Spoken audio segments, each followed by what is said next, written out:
agency, the IAEA, says it. And then we're going to switch over to this DHS drama, because DHS has still been shut down. It's been about 37 days. And, you know, there is a shout out to my partner, Kalshi. There's a trade up there on Kalshi, you know, for how long DHS is going to remain shut down. And they said, what was it, under or over 40 days? Well, you might want to take that over 40 days since we're 3 days away from it, maybe less at this point. Just to get you a little money in your pocket. But all right, guys, let's go ahead and get right into it. Has not detected any raised levels of radiation around nuclear sites that have been targeted by strikes in Israel and in Iran. On Thursday, we spoke with the head of that agency and began by asking him whether Iran's nuclear ambitions can be destroyed through military action. Well, of course, there has already been a lot of damage done. Last year, 12-day war was, in that sense, quite effective. This time around, I think the focus of the campaign does not seem to be specifically the nuclear facilities, although there have been some hits in Natanz and Isfahan, and also at another place near Parchin, which used to be a facility more related to the weaponization efforts, but back in the early 2000s. So there has been some, but I would say they have been relatively marginal when you consider the overall nature of the military campaign so far. But so going back to your question, there has been a lot of impact on the program.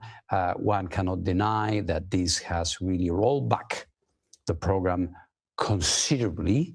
But my impression is that once the military effort comes to an end, we will still inherit a number of major issues that have been at the center of all of this. One, most notably, the inventory of enriched uranium at 60%, which is very close to the degree you need to make a bomb. That is going to still be where it is, largely. Under the rubble. Under the rubble, and in some cases, no rubble, and somewhere under. And also, importantly, some facilities, infrastructure, equipment, which have... AKA, what he's pretty much saying is that, well, most likely before the strike on Fordo, well, you know, Operation Midnight Hammer, the Iranians most likely moved most of their probably centrifuges and their uranium stockpile to another location, either further underground or just to another underground location.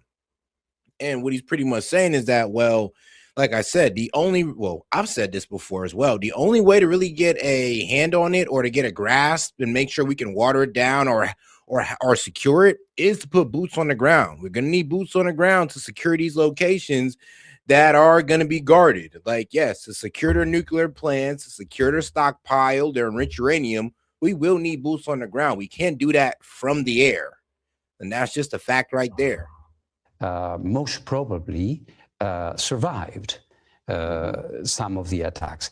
Even they could be damaged, seriously damaged, but that is something that we will only be able to ascertain once our inspectors go back. So let's talk about that. What I heard you say there is Iran had that nuclear weapons program that in 2003, according to U.S. intelligence, was halted. But as you know, there's this debate over whether Iran's nuclear program actually did have a weapons ambition. You were never quite able to say yes or no. Well, because we are not analysts or people having opinions. We are the IAEA. So whenever we say something, it has to be based on actual inspection. And the thing is, and continues to be, one, yes, like you say, yes, we haven't seen a systematic program like the Ahmad plan with offices, people reporting to people, and an array of places where you are doing stuff. But there were many, many concerning things, many unanswered questions, and especially since 2019, 2020, when I became Director General, where yes, in 2015, in 2016, when the JCPOA, the previous agreement, you remember, the Obama era nuclear, exactly, when that started to be applied, Iran was complying with a number of things, but we started seeing new stuff. We started seeing and getting new elements that gave rise to concerns, and we were talking about them with Iran. And then it came a point, very important point, when I said, in view of this, I have to say that I'm no longer able to say that everything is in order. Because he's no longer in there. The JCPOA got ripped up. The only reason why Iran was letting these guys in there doing the inspections is because we were abiding by our HAP by lifting the sanctions and all that good stuff. And once we kind of got out of that, that's where they're like, yeah, you guys got to get up out of here. We don't got to abide by it since America ain't abiding by it. And oh yeah, we're also going to start enriching uranium at a higher level than the 3.6% agreed. And, Iran pretty much told them that out the door. And this is what, and then, of course, later on, what was it? Trump killed Soleimani. That's also an escalation. And Iran seen that as pretty much us showing aggression towards them. So they decided to start enriching to 60% to be seen as a deterrent. Now, you go ahead and ask the Fox News and they'll just say, no, they're just going towards a nuclear weapon. It's obvious. But even if they got to the 90% enrichment they need for nuclear weapon, we'd be able to track their building of a bomb and most likely be able to stop it by stopping the movements of the materials. And so they'd be able to get to that 90% enrichment easily. But we'd catch them like week 2 into building the bomb while they're still months out from actually getting the bomb actually built. Because you were finding uranium in places it wasn't supposed to be because they weren't allowing you unfettered access. You couldn't say clearly one way or the other. Exactly that. So let's come back to that. According to what you did know and were able to declare in these IAEA reports, Iran had uranium enriched up to 60%, weapons grade is 90, as I understand it. Yeah. And if that material remains now in Iran after combat ends, will it still have nuclear capabilities if it has the enriched material and the centrifuges? Well, you remember, and for this, I would quote or partially refer to things that have been said in Iran by Iranians. You remember very important officials saying, we have all the elements of the puzzle. So when this is said, we were telling them this is unhelpful, or at least you should explain what is meant by that. Is a vast program, right? And so, albeit the physical destruction that has been acted upon these facilities, there's a lot going on. And don't forget something, Margaret, when we talk about centrifuges, when we talk about this kind of facilities, this is an activity that can be relatively, I wouldn't say easily, but it is very possible to reconstruct this effort. Is metallurgy, is a sophisticated washing machine. It's nothing, I mean, and you cannot unlearn what you've learned. Right, you can't bomb away the knowledge. And so that capability will exist. I mean, shit, I mean, you saying that, but like, and trust me, I agree with you, sis, but Israel don't believe in that. Shoot, that's who Israel go after, nuclear scientists and their whole family. Israel will blow up an entire block. Like, they'll blow up 17 other families just to get the family of a nuclear scientist, and of course the nuclear scientists included. They've done it. So, and I mean, she's right. You just can't bomb the knowledge out of Iran. I mean, I know Israel's trying, but I think that's just a reason to bomb civilians, to be quite honest with you. Exactly, and it was very sophisticated. Let's not forget. Yeah, again, somebody need to tell Israel that one. JCPOA. JCPOA was based or predicated upon a very primitive type of centrifuge. Now Iran has the most sophisticated, fast, and efficient machine that exists. and they know how to make it, and they know. And on top of that, there may be places out there which are not nuclear places. This is why what I say is that we still need to find a framework, an agreed framework that is going to be providing us with the necessary previsibility and sense of a clear idea of where they are, what they want to go. Because this war will not destroy Iran's nuclear ambitions and capabilities. I would say any war. So guys, let's make sure you guys like the video, man. We got about, what, 70 of you guys on Rumble. So shout out to Rumble. Make sure you guys like the video on there. And of course, you guys on the horizontal video, make sure you guys hit that like button. And of course, you guys on the vertical, double tap that screen. And guys, make sure to support the show with the super chat, with any questions, comments, jokes, or disagreements. Or once again, you can send in the Venmo. All right, let's get right back to it. War. Unless it was nuclear war and you go for destruction in an unfathomable way, which we hope, of course, will never be the case. Well, talk to me about the options that we know are being discussed by the United States right now, including President Trump and Israel have talked about the potential of sending special forces in to secure some of this enriched material. You have been to Isfahan. You have seen some of the underground facilities. Yes. How difficult would it be to move these cylinders that are there full of chemicals? We're talking about cylinders containing gas of highly contaminated uranium hexafluoride at 60%. So it's very difficult to handle. So much so that, for example, in terms of this negotiation, we might perhaps discuss that a little bit, that did not bear fruit.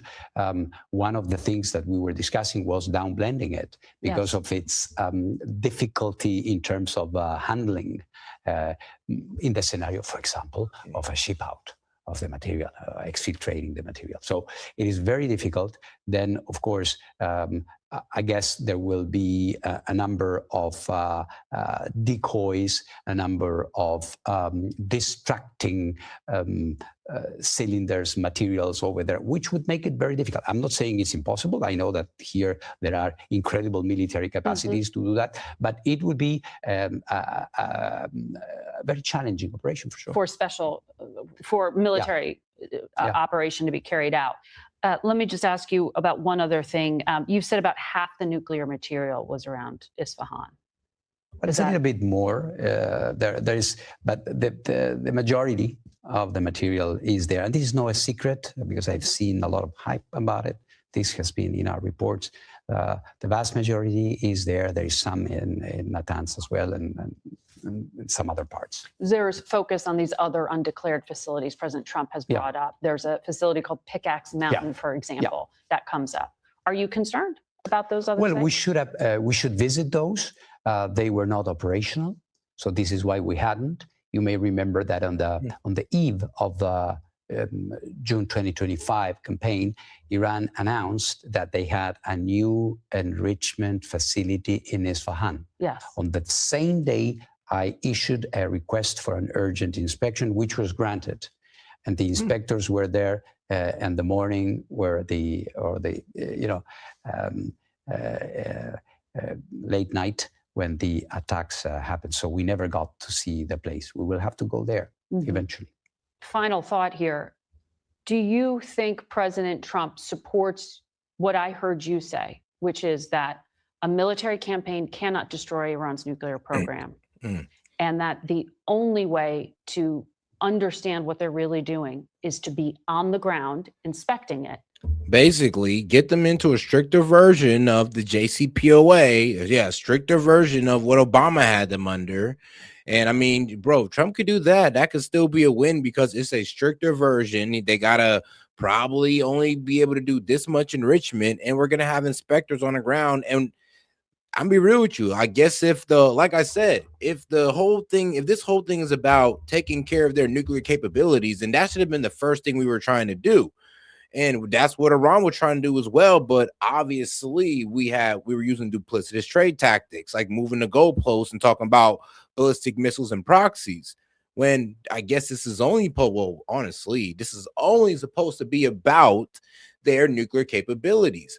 Remember, when Trump started this argument, it was about Iran will never get a bomb, a nuclear bomb, not Iran will never have nuclear enrichment.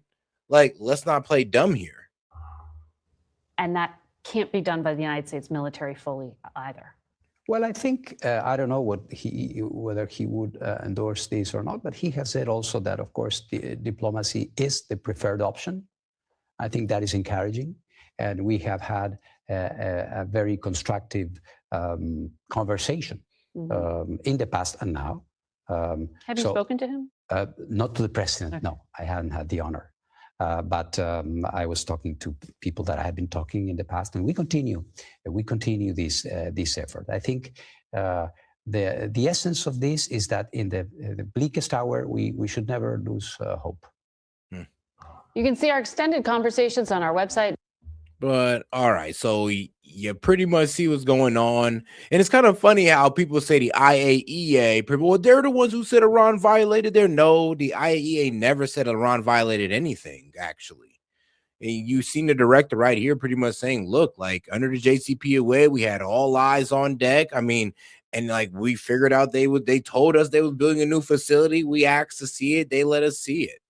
And then he also, well, I mean, it was also the no shit point of, yeah, you just can't bomb the knowledge of making a bomb or how to enrich uranium out of Iran. You just can't do that. They're always going to have nuclear scientists. And if Israel's goal is to just bomb every nuclear scientist, you might as well just start bombing colleges as well. And please don't do that.